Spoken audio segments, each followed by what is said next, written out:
साथियों, बांग्लादेश में हिंदुओं की निरंतर हत्याएं हो रही है।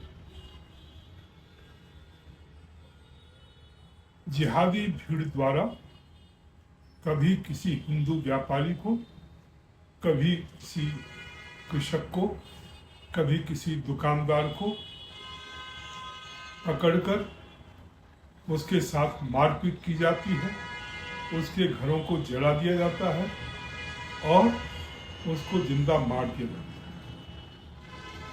ये घटनाएं लगातार हो रही हैं। पीछे दीपू चंद्र दास की हत्या हुई थी। हमने सोचा था शायद उसके बाद ये स्थिति खत्म हो जाएगी, पर स्थिति खत्म नहीं हुई है। लगातार हत्याएं हो रही हैं, उनके घर जलाए जा रहे हैं और बीजेपी गवर्नमेंट या केंद्र सरकार के द्वारा किसी ढंग का कोई इनिशिएटिव नहीं दिया जा रहा और स्थिति ये भी है कि उसको एक दूसरा रूप देने की कोशिश की जा रही है। बांग्लादेश की घटनाओं का बंगाल से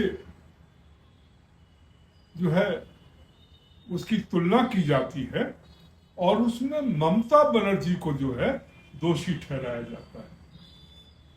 ये मैं देख रहा हूं कि बीजेपी के जो नेता हैं जिस ढंग के ट्वीट कर रहे हैं, अर्थात बांग्लादेश में जो घटनाएं हो रही हैं उसके लिए भी ममता बनर्जी को जिम्मेदारी दी जा रही है।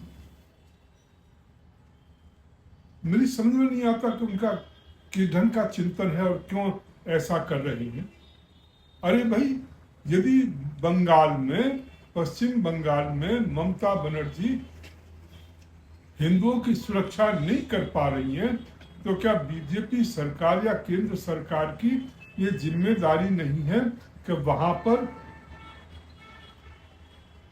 वहां की जो सरकार है ममता बनर्जी उसके खिलाफ कार्रवाई करे और इमरजेंसी पावर्स जो संविधान के अंतर्गत इनको मिली हुई है केंद्र सरकार को, उसके अंतर्गत हिंदुओं को प्रोटेक्ट करे। वो काम नहीं कर रहे। यही स्थिति बांग्लादेश की भी है।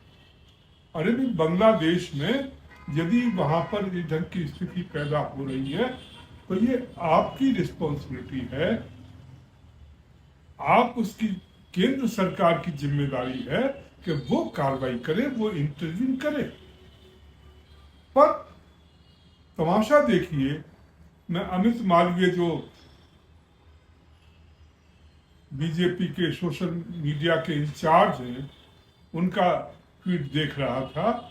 वो अपने ट्वीट में ममता बनर्जी को दोष दे रहे हैं, दोनों को मिला रखा है कि देखिए बांग्लादेश में ऐसा हो रहा है, बंगाल में ऐसा हो रहा है, ममता बनर्जी ऐसा कर रही है।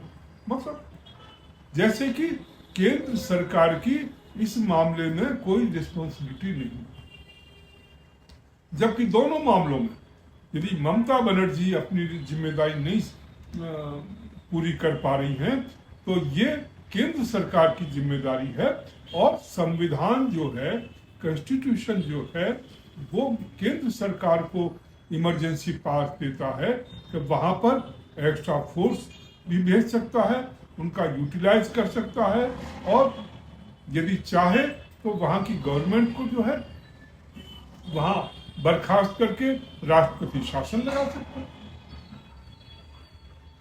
परंतु न तो ये वेस्ट बंगाल में कुछ कर रहे हैं, न बंगाल में कर रहे हैं और दोष जो है ममता बनर्जी को। ये अजीब सी राजनीति मैंने पहली बार देखी कि अपनी रिस्पॉन्सिबिलिटी जो है दूसरों के कंधों पर डाल करके और आप जो है चैन की बंसी बजाते रहे। यही बीजेपी के नेता कर रहे हैं। पहले तो थोड़ी सी आवाज निकल आती थी किसी के मुंह से, कुछ बीजेपी के नेता बोल देते थे बांग्लादेश के जो हिंदू मारे जा रहे हैं, अब तो वो भी बंद हो गई।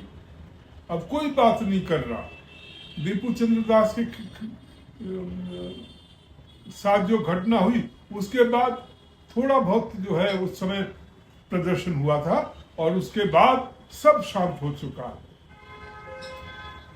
मैं नहीं समझ पा रहा आखिर ये ढंग की शांति, ये ढंग की चुप्पी का क्या मतलब है, और कैसे ये सरकार इतनी चुप्पी साध सकती है जबकि आपके पड़ोस में इतने हिंदू मारे जा रहे हैं। राष्ट्रवादी पार्टी केंद्र सरकार से पुनः मांग करती है, जागिए, चेतिए, बांग्लादेश के हिंदू खत्म हो रहे हैं, आपके सामने खत्म हो रहे हैं। आप कोई कार्रवाई करने को तैयार नहीं, आप उनकी सुरक्षा कीजिए। बंगाल में यदि हिंदू मारे जा रहे हैं तो ये आपकी रिस्पॉन्सिबिलिटी है कि आप उनको सुरक्षा दें। यदि ममता बनर्जी नहीं कर रही है तो ममता बनर्जी को बर्खास्त करिए, ये अधिकार आपको है।